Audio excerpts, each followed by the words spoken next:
loving a woman into loveliness is messy work. It is, you do have to get into the problem and stay in the problem and hold the tension as it needs to be held. And um, if a husband approaches that with a quick fix mentality, quick fix mindset, most of the time that backfires. Like, I'm just going to say the right thing right now, and it's all going to get resolved. If it doesn't get resolved, it's on her.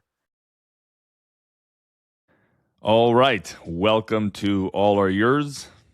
We're back. This is episode 30. We made it thus far.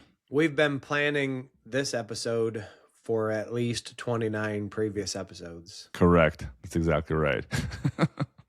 Right. I did get a little bit of feedback from our last episode about the potential conference that some people did say yes. Okay. They would be excited about that, or even wanting to hear more about what that would look like. So if you guys are listening and have not didn't listen to last episode, do listen to that and let us know, are we going to be wasting our time, or is it worth pursuing planning some sort of an All Are Yours conference? So there you go. Did you get any feedback? Or in some sense, if people are not giving feedback, that also could be a bad sign, because then, nobody cares. Right. So. We haven't gotten the feedback that I know you and I are both really looking for. That's right. Which is extremely negative criticism. Don't do it. Right. I haven't gotten any of that. I think at least one of our sort of mutual, he's not a stranger anymore, but one of our mutual pastor people that we've met in the Pacific Northwest, he at least replied when I posted the link on Twitter. And he said he would come and he'd be willing to speak at least. Look at that. And he's not even a dispy. No. So look at that. Look at that. Drawing people across the aisle. Maybe that was the only feedback I got. I can't remember. It's possible. Well, that was positive though. So you got positive feedback. I did get positive feedback. Unfortunately, I got positive feedback. So because that means we have to do more work. That's correct. Yeah. So the work continues. So we are drafting plans, and so stop us before it's too late. Otherwise, it's going to happen. Did you? Because you shared plans. You shared ideas with me in a document. Yep. That was after our episode, wasn't it? Correct. Yeah, I wrote those ideas after. Well, yeah, more formally, I wrote them out after that episode. Yes.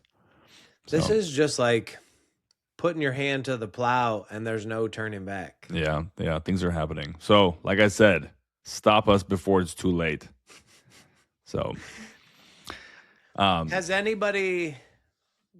that ever actually successfully happened in your life where someone, like you had an idea that you couldn't shake and someone actually talked you out of it?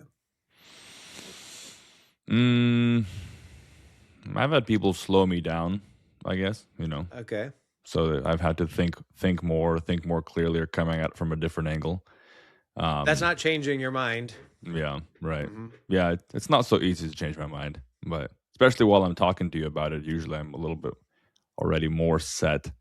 But I'm not stubborn, so you can change my mind.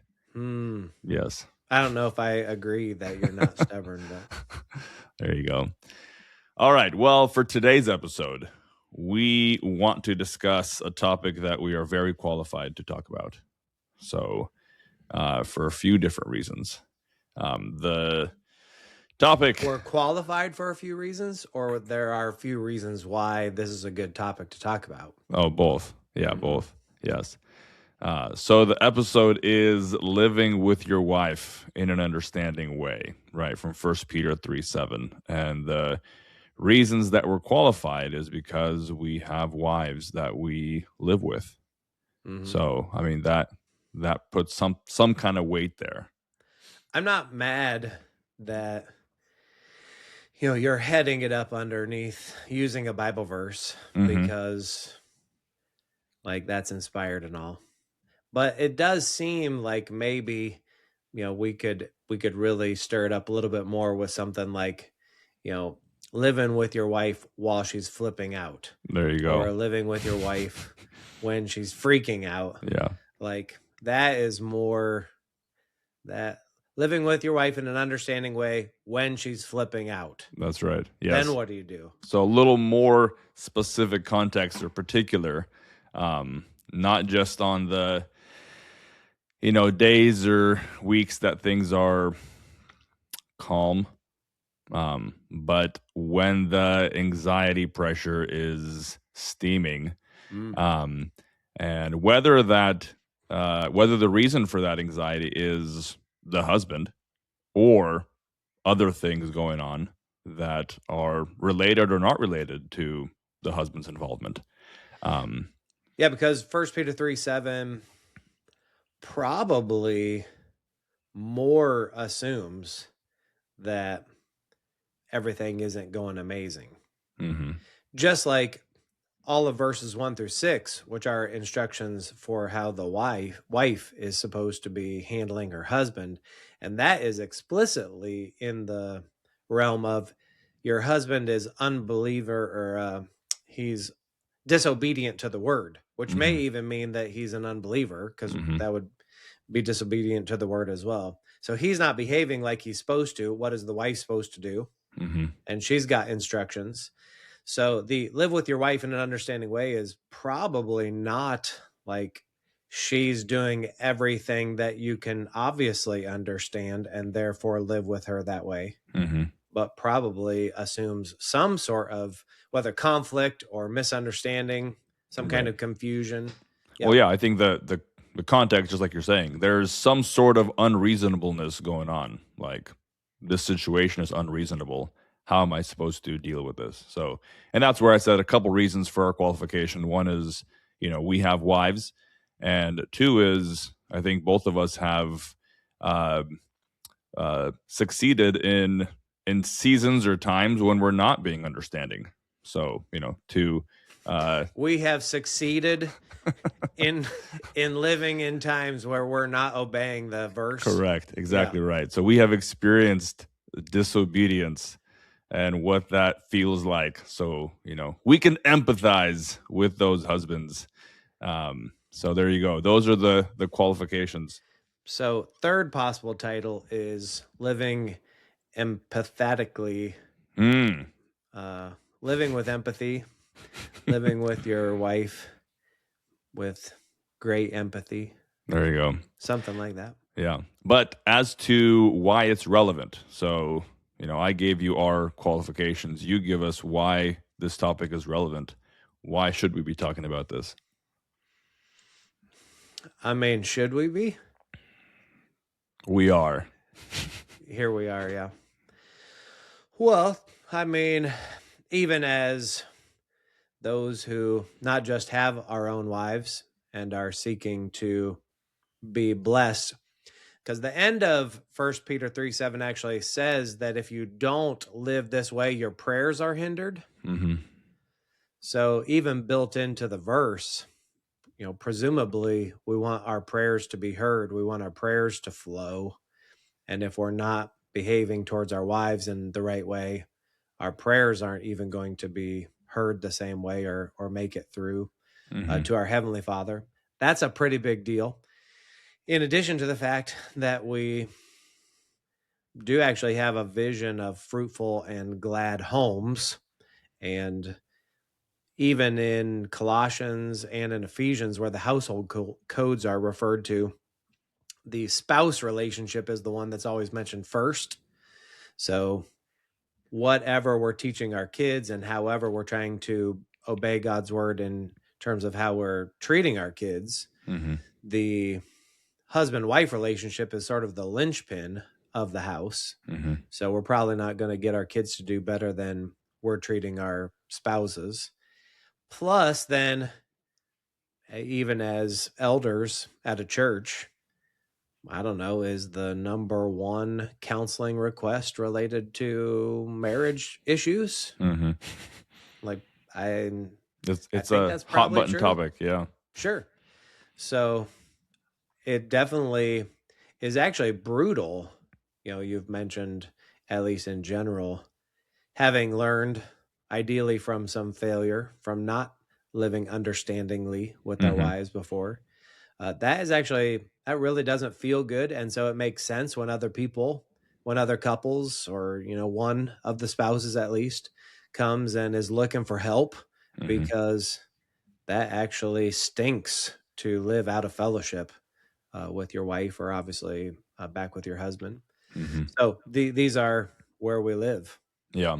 And the other part also, I mean, we um as elders, as like Christian brothers, as for even our own households, like we want there to be as much fruitfulness as God would allow, as God would have us, for our own houses, for people in our church, for our brothers and sisters.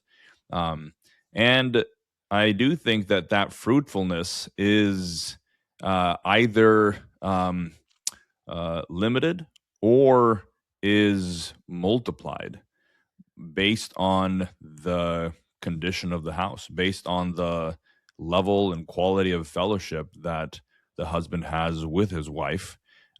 If there is uh, sound leadership and uh, peace at home, fruitfulness it's an environment where fruit could grow more and better. If there is constant strife and anxiety and avoidance of dealing with something that should be dealt with, that limits that fruit. So apart from even the peace, but as we go out and do things, try to, whether it's in our work, whether we're building something, whether it's uh, we're sowing or reaping, the relationship with our spouse and being on the same page really does affect uh, our sowing, our reaping, and the levels and quality of all of that too. Yeah, it's like, even if we wouldn't use the words, we would sort of be saying it is good for man to be alone, or Mm-hmm. to act as if he's alone, which is obviously the opposite of what God himself told Adam. Mm-hmm. So we can live in a way that is making the point that we wish we were alone, or it would be gooder to be alone, and that's not what God says. Right, exactly right. So your wife is in an emotional crisis. She's freaking out. She's flipping out. Does it matter the reason for that? What happened? Does it matter if you're the reason or if you're not the reason? Is the husband's approach different? Kind of what's his mindset even going into a situation like that? Um, what is he standing on? Yeah, well, because are men trying to be fixers or feelers? Just made up those categories. Mm-hmm. I mean, fixer, I think, is a thing guys get made fun of. Mm-hmm. They're actually trying to solve a problem, Right. and trying to solve the problem maybe even too quickly. It's said that ladies want to just be heard. Yeah. They It's want to not about the be, nail. yeah, they want to just make sure that the relationship is solid and connected. Mm-hmm. And if the guy immediately moves into problem solving mode, fixer mode, then he can actually run over her. But in terms of the actual question, does it matter what the reason is? I have a hard time coming up with a scenario where that doesn't matter at all. Mm-hmm. Like, no, we're moving past what is the cause. We're just going to address the symptoms. Mm-hmm. Mm-hmm. How to go about, trying to uncover what the cause is, probably is going to require some, at least, patience, some willingness to ask some questions and actually find out. Even in terms of living with your wife in an understanding way, that would include any particular day's situation, as well as just like what her frame is. Live with your wife in an understanding way doesn't mean you just know what her personality type is, Mm-hmm. though that can be helpful. Living with her in an understanding way, I think, would assume understanding any given scenario that, she's dealing with, well, what's wrong? I mean, it's immediately more difficult if you do even care and you say, what's wrong? And then she says, I don't want to talk about it. That then requires a whole nother level of logic gates. If this, then this, if this, then this. You can tell she's upset. She doesn't even want to talk about it. Oh, okay, great. And then you just go away. Like, too late for that. Though I'm not convinced that has to lead into an immediate 3-hour conversation, all night long summit where then everything gets drug out as fast as you can or however long it takes.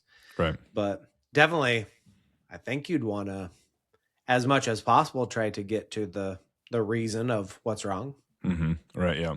Yeah. I think the starting point, or even why the man cannot cede the ground, meaning like cannot give up ground, in a way where he can't abdicate, right, is because he's responsible. Like God holds him responsible. He's the one who is accountable for the condition of his household, for the condition of his wife, for her state and her actions. And so God is asking and will ask an answer of the man of how his wife is doing and why he didn't do anything about it.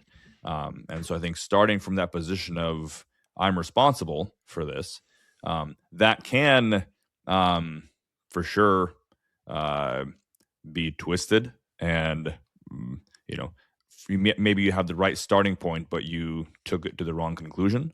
But that starting point is still critical, important. The man is responsible. He is not allowed to abdicate. He has nowhere to go.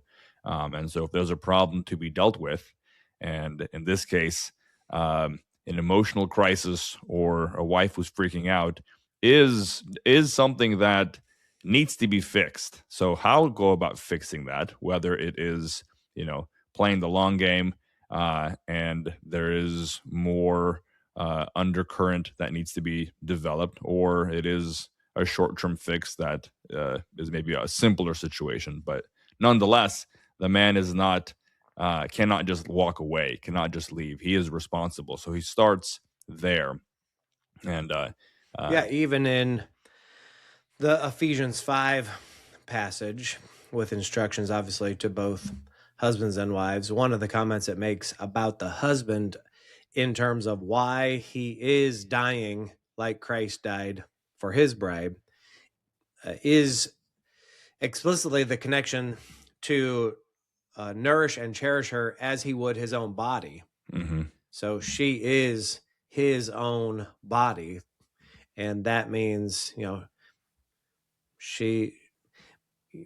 if your, hand was bleeding, if your wrist was squirting blood, well, that's a pretty bad deal, but you've actually, it's part of you. So your wife is not actually just something you can successfully ignore. She's part of you, dude. So like, you need to pay attention and see what needs to get fixed. Right. Yeah, and I think that's probably a big part of why husbands, back away, abdicate, or maybe even lash out in anger, is because they don't like being bothered at all, and in particular, bothered by an unreasonable woman, bothered by an unreasonable wife who is, making his day more complicated or more difficult. He doesn't like this mess, and so if it's not a easy, simple solution, he'd rather just back out. And that again, that abdicating, backing out looks different. It doesn't always look like just leaving. It could look like getting angry, and again, you are putting all of that on her instead of carrying that burden on her behalf. And so the way that is done is by getting angry at her for being unreasonable, for not making it easy for you to live with her in an understanding way, And so that type of responsibility that the husband has as the head starts with him, again, representing his wife before the Lord. So he is her representative, he is her head. And that kind of representation means that he stays connected with her. He cannot disconnect. It's not my problem and your problem. Um, this is all my problem. And so before the Lord, I represent you and I answer on your behalf to him, right? So I maybe I've mentioned this before, but the way Moses represented the nation of Israel before the Lord, and even when God was saying, "I will, I'm going to kill all of them and start a new nation from you," and Moses said, "Start with me," meaning kill me first. And that was in the context of even um, uh, the Israelites kind of throwing Moses under the bus and being tired of his leadership, and God coming in to kind of stand in the way. And even then, Moses stays connected with the people whom he is representing. And so, for the husband to be a qualified representative, he must stay connected with his wife, even in those moments of her being unreasonable, of her being difficult to understand. And so when he's distancing himself, one of the ways that looks like is anger, is, getting wrathful with her, or maybe that anger could be vocal and explicit, or it could cause him to get very quiet and back away.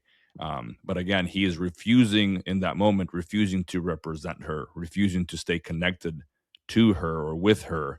And he's saying, "God, it's me," and then it's her. It's not all me. Yeah.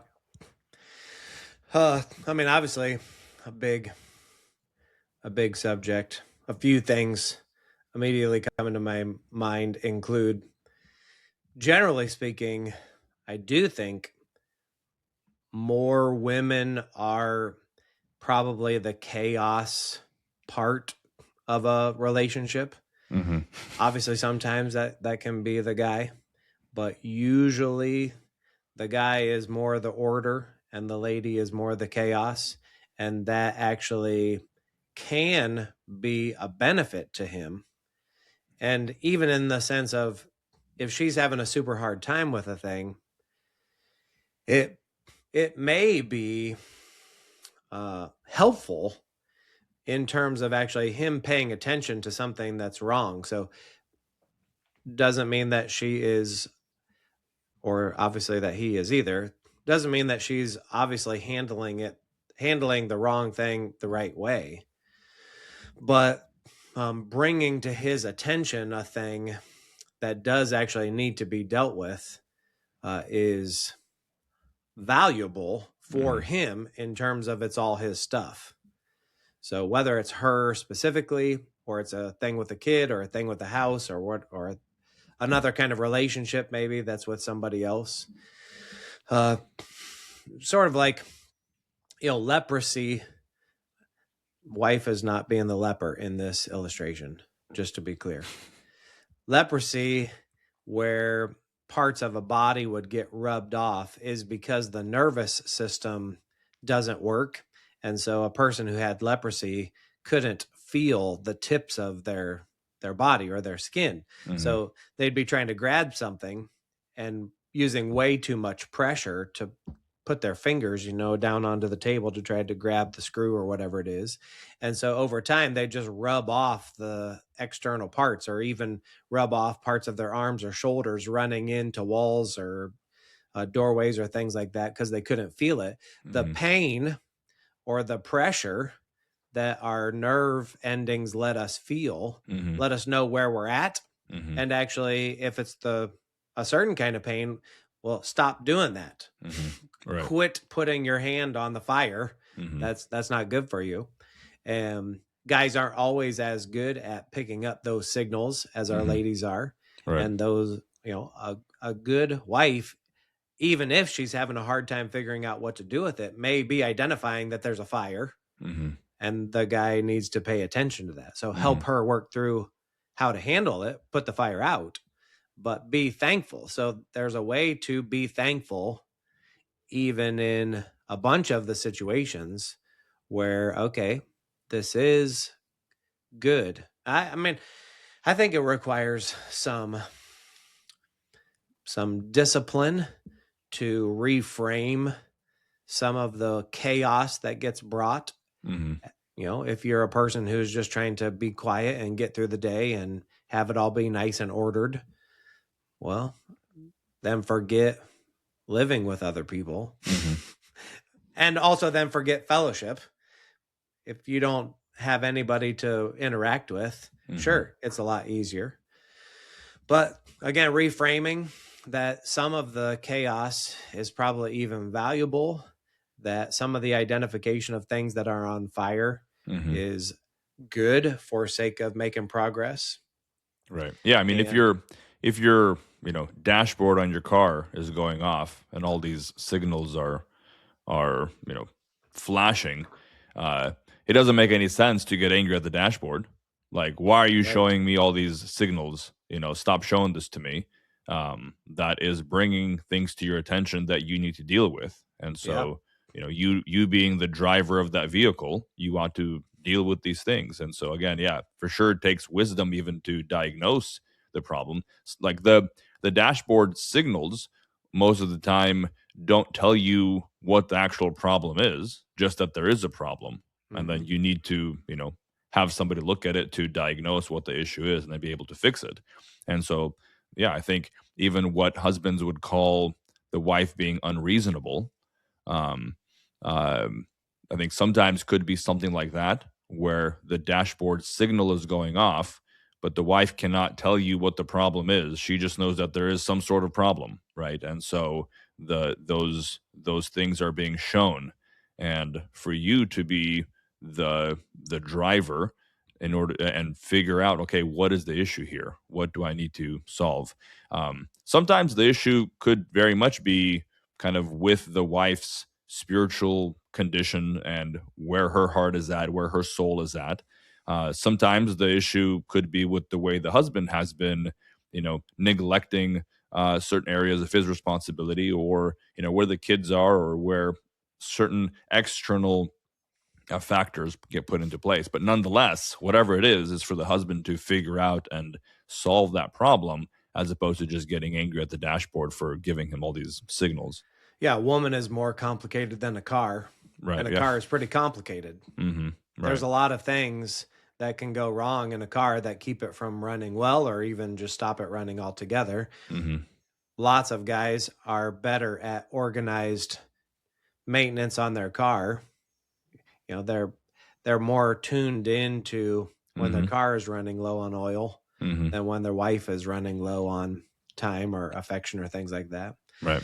And I mean, for me, I think it's true that the biggest problem that I bring to those situations, and I mean, we've already used the word a bunch of times, but for me, it's been anger. That has been the boring kind of response. Like, it's boring to just be a person who gets angry at all the things that you don't like.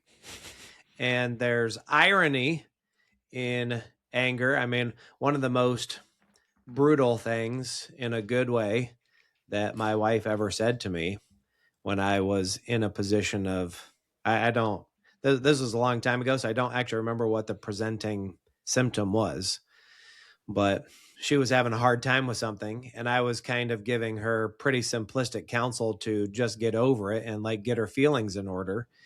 And I was getting angry about how she was not having emotional self-control.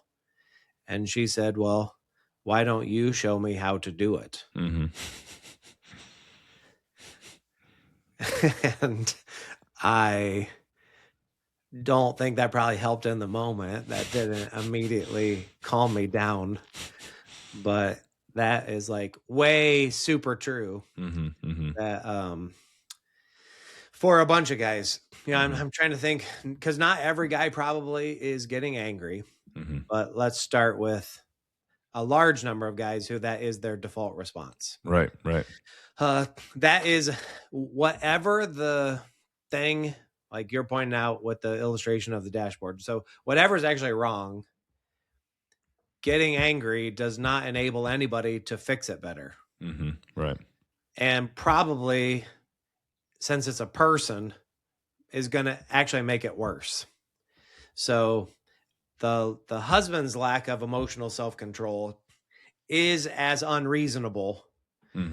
This person you're committed to, this person that you made vows to, this person that you supposedly you love, you say that you love them.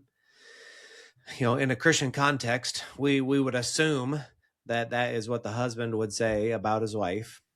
So it is unreasonable to get super irritated with this person. That there's nothing spiritual about getting angry like that with this person. So our anger is as unreasonable of a response as is whatever we think is unreasonable coming from the other person. And that anger is distancing.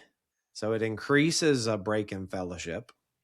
It does damage to the other person in terms of teaching them that this is how you're going to respond when they bring you something you don't like. And so then, potentially they let the smoke get even more, they let the problem get even bigger before bringing it to us next time, kind of thing. Yeah. You're telling the dashboard, don't tell me when there's a problem. Right. Yeah. So you're making your point that you don't want to be bothered. Right. You are increasing the lack of fellowship. You're also being an example of being unreasonable in a different way. And it's actually just straight up disobedient. So in Colossians 3, in fact, I think anger is the first thing that's mentioned in the what you're supposed to put off. So the next paragraph is the put on, Colossians 3, starting in verse 12, and even putting on forgiveness and forbearance and patience. Put on love, put on forgiveness, put on love, which binds everything together in perfect harmony. And these are probably relationships in the church, but even that sets up for the instructions in the house. So, I mean, not disconnected. But anyway, back into the put off.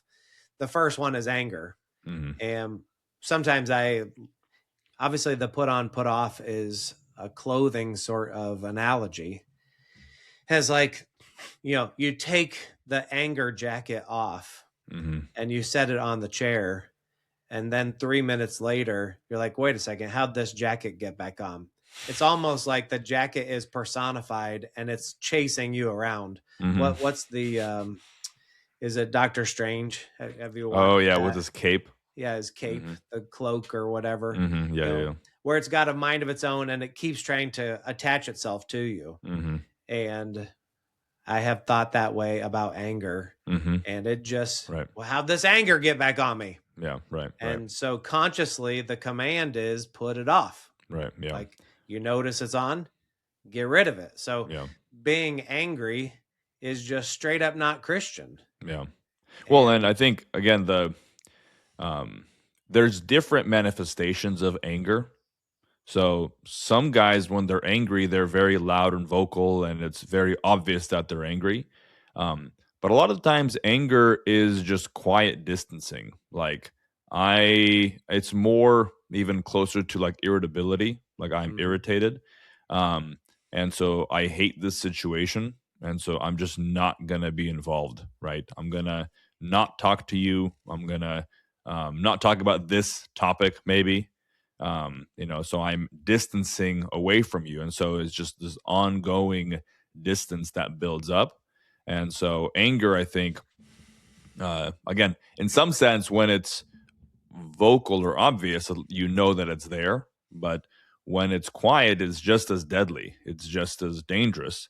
But it still is the man being angry. He is unhappy. He is disconnecting, removing himself from that situation, from that person. Yeah, I don't know sign language, but I am very, very capable of successfully communicating without words how ticked off I am. Right. That's not a good thing. That's not a virtue. Right. That is a thing that needs to keep getting put off, put off. put it off. Get rid of anger. Anger is not making anything better. I suppose that there are other guys who are just pushovers. Mm-hmm. I mean, I feel like I know less of those kinds of guys, Mm-hmm. at least in our context. Mm-hmm.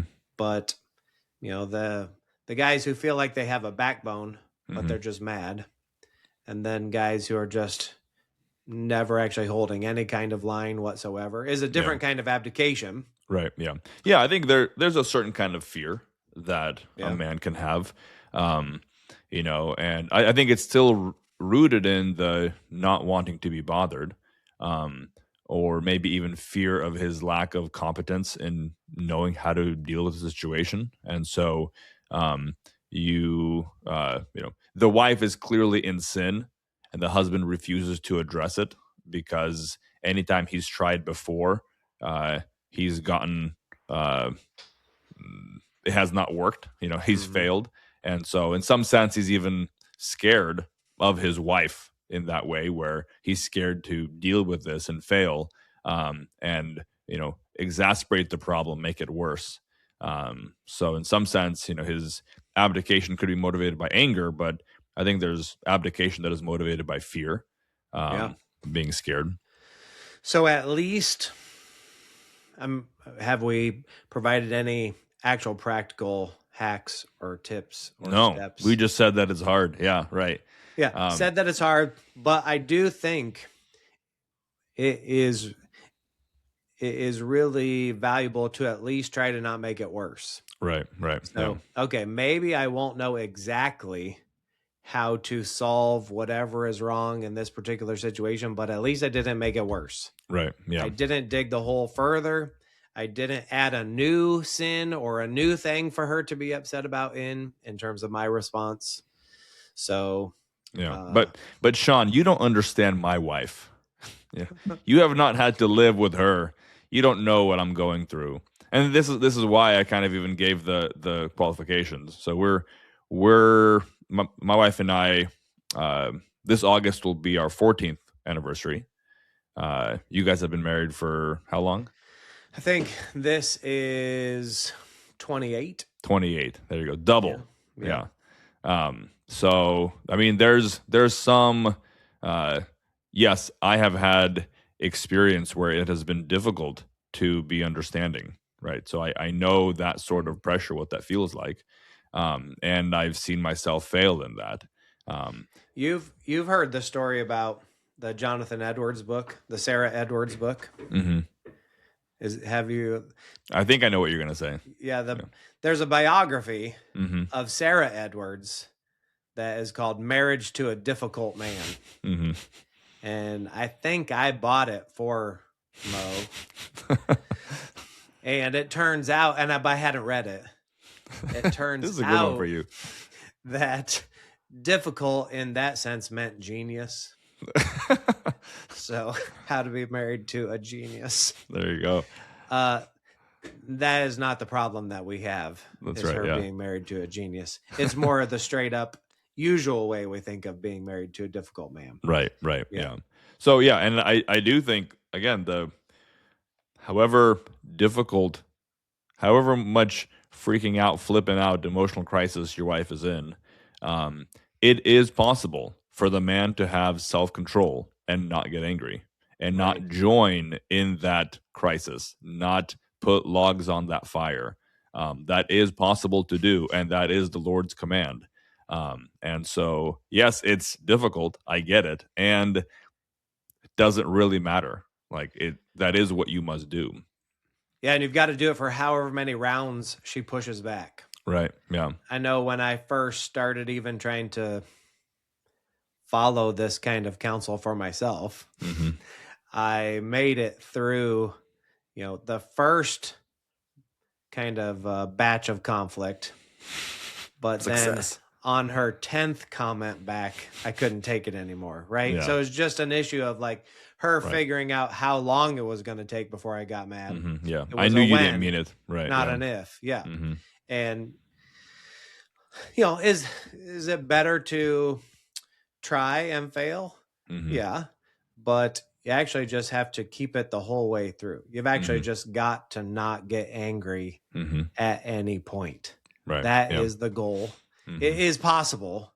In fact, by God's Spirit is the only way that it's possible, Right. but it is necessary. And then that is what enables the sort of context and platform to be built Mhm. where she feels comfortable to maybe tell you how bad it is Mhm. instead of sort of playing around the door to see if she's welcome. Right. Right. And, no, I am not going to freak out.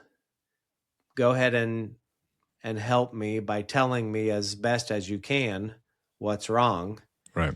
But if she learns that if she's too clear, Mhm. Mhm. then you just get mad faster. Well, then why would you want to tell you that? Right. Yeah. Yeah.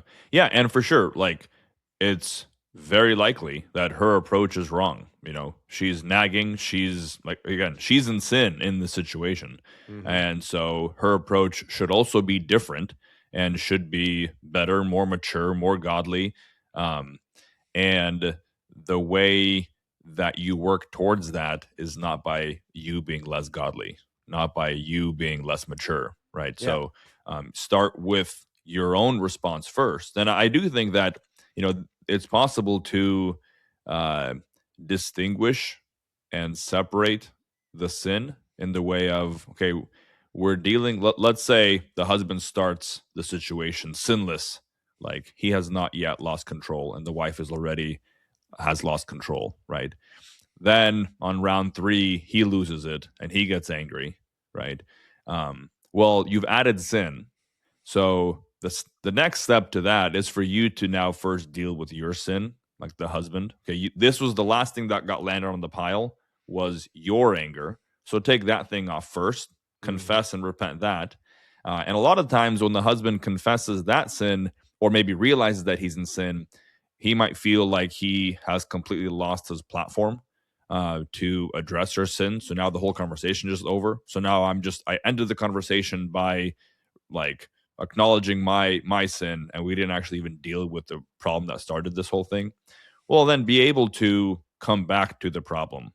So that's what I mean by holding it in different hands, where, okay, I added my sin, let me take this off, and now let me come back and talk about it again.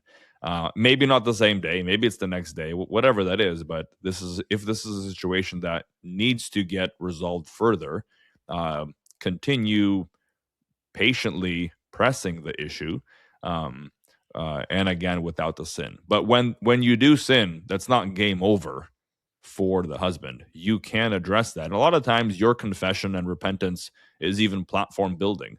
It builds up your own platform, and then God is still holding you responsible to continue pressing and continue uh, working it more.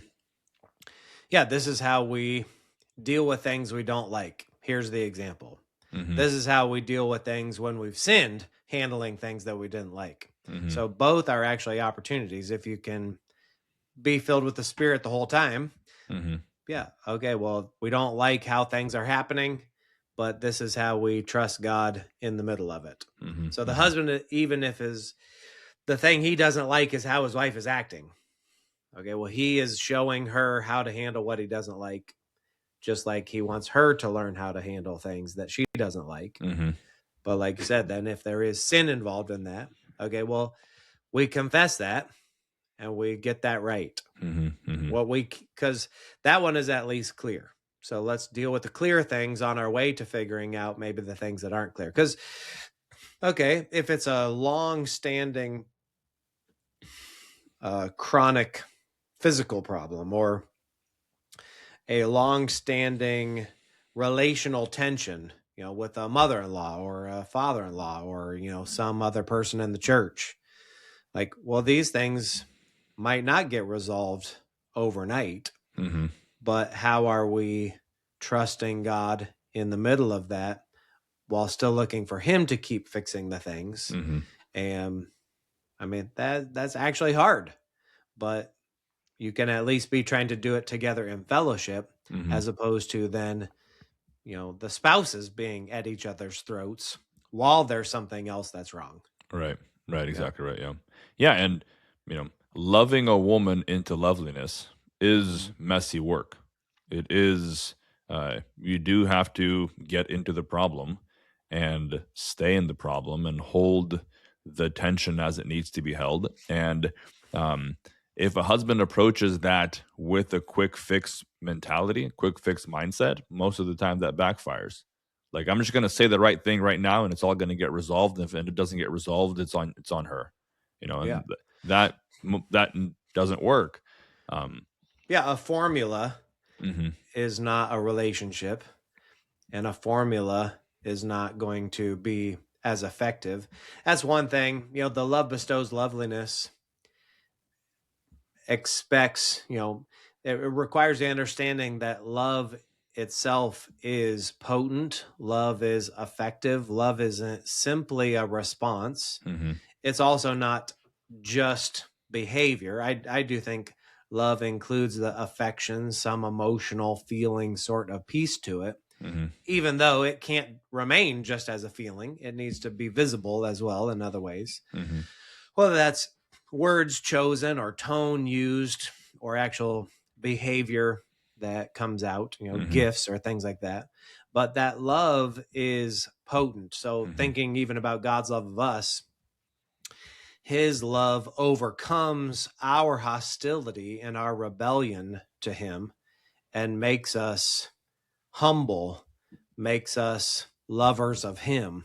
mhm, And this is the example. So it's not just that we're making sacrifices, it's that sacrificial love, because of how God made the universe to work, it is actually effective to bring about good for that other person. So in terms of don't make it worse, don't get angry.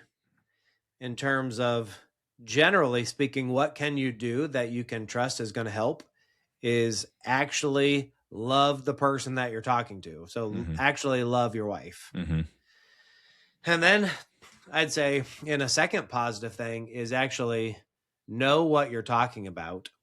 And that sounds really simple. I think of it as connected to the live with your wife in an understanding way, but at least in my own understanding, like know what it is you've been asking her to do, know what is her task list, mhm, know what are the things that as a household she's responsible for in terms of being delegated, and know it's not just knowing what time of the month it is, it's also knowing what time of the day it is. mhm, Like uh, my wife has some chronic physical problems. Some of them have names. Some of them maybe don't have as acute of names. They're more obtuse. They're harder to pinpoint. But I definitely know that if she's been out all day doing particular things, like her fuel tank has been used up. mhm, So I can't just continue to expect her to drive when her tank is empty. mhm, And that's not just like in my love for her, though that can help fill up the tank. But even just in terms of her own physical energy, she only has mhm, so many energy dollars that she can spend. And I've actually got to know what her energy dollar bills are for the day. mhm, And I've got to have a good understanding of how many energy dollars she's starting with any given day. mhm, And then by the end of the day, continue to help triage in terms of, well, you're not going to be able to do this. We're going to have to throw this overboard. mhm. It would be nice to get that done, but that's not going to happen in terms of how much gas is in your tank. Right, right. So I've actually got to know what I am talking about when I am responding to her concerns, or I am helping her decide on what to cut out and what to Mhm, keep. So if she can't trust that I know, if every time I'm just like, well, just quit trying to do that. mhm, Well, that sounds like my distancing myself and mhm, not participating. Well, that's actually not an answer to the question. That's just me running away from dealing with the problem. mhm, So mhm. that I don't want to give her that sort of expectation.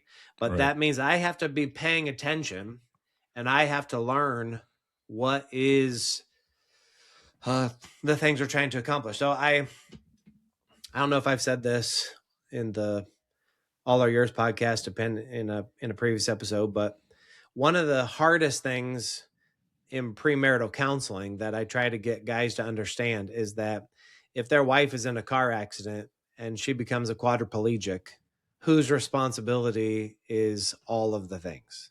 Like, it's amazing if your wife is healthy, she's happy, all that she can get done. Give thanks to God for that. But if she's in an accident and now you also have to take care of her, and you've got to shop, and you've got to cook the dinners, and you've got to give the kids the baths, and you've got to pay the bills, and you've got to go to work so that you can make a paycheck to pay the bills. Like, there's actually a lot that our wives are doing. There's a lot of stresses that they are going through on our behalf. They took our name.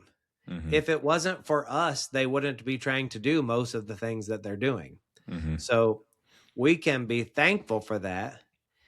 And we need to know what it is that we're talking about, again, for her specifically, but even for whatever is happening in the household, so that we actually can lead well, as opposed to just leading in a way that is trying to make no more problems. Well, that's not going to happen. That is unreasonable. And again, it's coming back to some very basic principles for what the guy can just make sure he doesn't mess up to start with, let alone trying to fix the particular thing, the symptom of that moment or that day. Right. Yeah. Yeah. I also, I find the analogy helpful of being a business owner. And so, when I hire people to help me in this work, um, a bad business owner hires in a way that he abdicates, that he throws the responsibility onto this employee, and then, is negligent even in what he's demanding of that person, versus this employee came in to help me build my business, right? I'm asking him to help represent my business reputation to the customers, help create a certain kind of product for the customers to build up, again, the name of my business. And so my whole approach ought to start with that. And so, in a similar way, at home in the household, if I'm the owner, if I am the ruler, well, a poor ruler, a tyrant, is one that refuses to understand what it is that he's demanding, or even is demanding, versus requesting help, inviting to help. Hey, this is what I'm trying to do. Would you be willing to come alongside? Would you help me in this? Right. I think it's a whole different approach. And so all of this I own, all of this I'm responsible for. And I have invited my wife to help me in this endeavor, help me in this mission, in this project of what we're trying to build up. And so all of her work, her co laboring, is her giving of herself to help in this endeavor. And so I ought to understand that and have that approach, as opposed to, again, having a demanding approach of you're not carrying your weight, or you're not doing what you need to be doing. Yeah. So out of thankfulness, being able to point the way forward. So Right. I'm thankful for, your concerns. I am thankful for all the work that you got done today, even while this piece is super difficult. I'm thankful for that. Let's see if we can, in fellowship, figure out how to either fix it or, make it more fruitful. And genuinely wanting fellowship as opposed to wanting to just be right. Actually wanting fellowship has to be in truth. There is no genuine fellowship apart from truth. But at the same time, it's easy to just want to get to what is true in order to be appreciated or seen as right, not on its way towards actually them being in fellowship. And these are things that we know. Jesus said, if you pray according to my Father's will, he hears you and he'll give it. Well, not being angry is God's revealed will. Loving, and especially loving our spouses, husbands loving their wives, we know that that is God's revealed will. the being in fellowship, this is God's will in truth.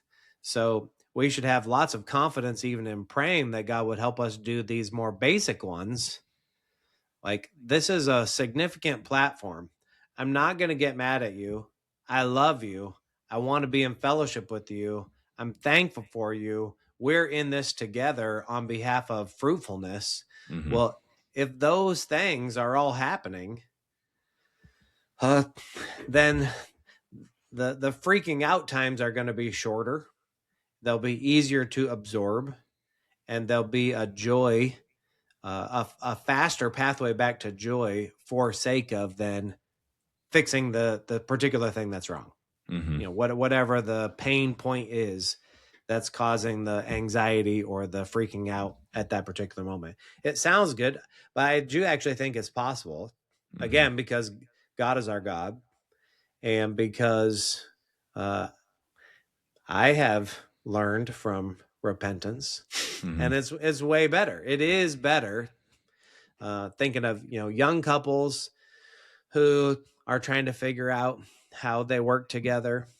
It is possible to mature in joy, not to Mm-hmm. mature in just getting really good at fighting. Mm-hmm. Right. To Or actually fight avoiding. less. Right. Mm-hmm. Right? Yeah, you can talk about hard things. Mm-hmm. You can do it in fellowship. It is possible, and it is difficult, but Right. Yeah. it's possible. Yeah. Yeah. And there's a sense of again the man ruling or leading or owning the household, owning the situation. And that is not doable when his emotions are fused with hers, where his emotional condition is dependent on her emotional condition. So, you say, love your wife, actually love your wife.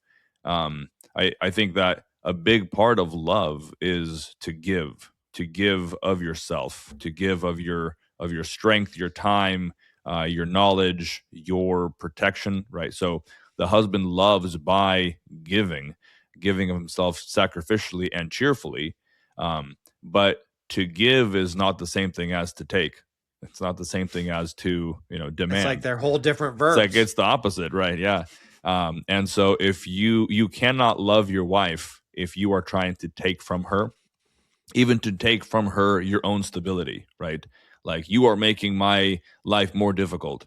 That is you trying to take something from her. That is you not giving. So love your wife by giving of yourself for her good.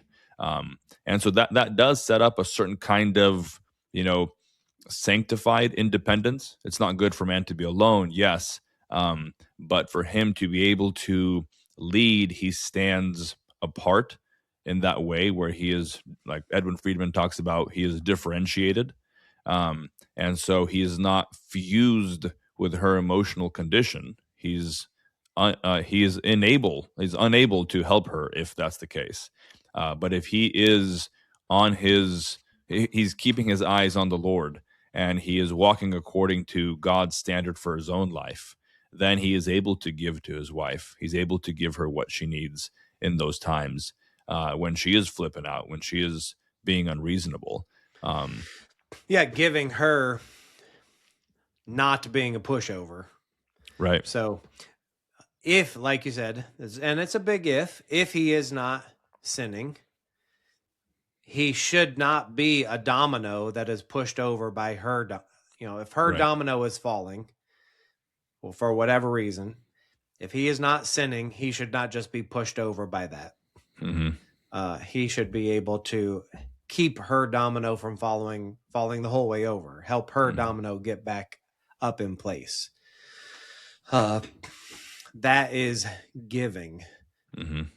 Doesn't necessarily happen in 60 seconds. So maybe it takes listening and time to talk through it, but he needs to hold on to his own self-control and not be like a city that's broken down. That's walls are easily broken down because somebody comes ranting and raving. Right. Yeah. Yeah. Yeah. And again, not looking for that quick fix. I think that there is the immediate situation that's right in front of us right now. We're dealing with this thing that came up, but then there's also an underlining kind of tone and current of our relationship and the certain level of trust that is lacking or being built up. And so, if the fuses are short, well, the trust is short. And so you cannot develop robust, sturdy trust in the relationship from just one issue, from just one conversation. How this conversation or how this issue is dealt with adds or detracts from that trust. But then years and years of working through things and building up that trust is what enables that relationship to be more sturdy and robust. When then other things come up, they are dealt with much quicker and easier. So Mm-hmm. like by God's grace, my wife and I are able to deal with things a lot simpler, or maybe the things don't blow up into big situations as they would have 10 years ago, or whatever, because there is a certain level of um, uh, loving one another, trusting one another, giving each other the benefit of the doubt, not assuming motives, asking questions in a certain way. Right? This isn't. We're not walking on eggshells with each other, but there is more even mutual understanding that gets built up over time. And so it's not a quick fix solution, just this one issue, but that is uh, nurturing and tending and keeping that soil for it to be able to grow and sprout good fruit. And when a weed comes up, it gets taken out quickly. It doesn't have to take over the whole thing, but that takes time, and it takes patient, consistent kind of perseverance that I do think must start with the husband. He needs to be holding that line to continue moving and to not let anger or fear or laziness get in the way of building this up. If he wants to be fruitful, if he wants his household to be prosperous and fruitful, this relationship does matter, and he needs to put in the time and the effort of self-control that it demands to make it real. Yeah. Emphasizing husbands in this particular episode's angle. Hmm. Though the First Peter 3 1 through 6 does give hope that if the husband is an idiot, that the wife's nerve, Hmm. the wife's differentiation, the wife's respect bestowing respectability by God's grace is also doable as well. So again, Hmm. we're emphasizing that the man is the head, and so ultimately it is his responsibility, and we do totally think that he should go first. That said, if a lady is listening to this whose Hmm. husband is not even a Christian, or is being disobedient, Right. well, there, not only should she probably get help, but and support from pastors or whoever it might be, still her obedience will Hmm. be blessed as well. Right. And Right. somebody has to go first in not freaking out and getting Hmm. angry. Right. It should be the guy, but if for whatever reason it is not, well, that doesn't give the wife just freedom to go off the rails herself Right. just because the Exactly right. guy isn't doing it. Yeah. Right. There you go. All right. Well, we have solved everybody's problems. All the marriages are going to be excellent after this. I mean, I'm not freaking out about it. That's right. We're playing the long game. Yeah. Yeah, we could be patient. Yeah. But there you have it. So all are yours, living with your wife when she's freaking out. Mm. Boom.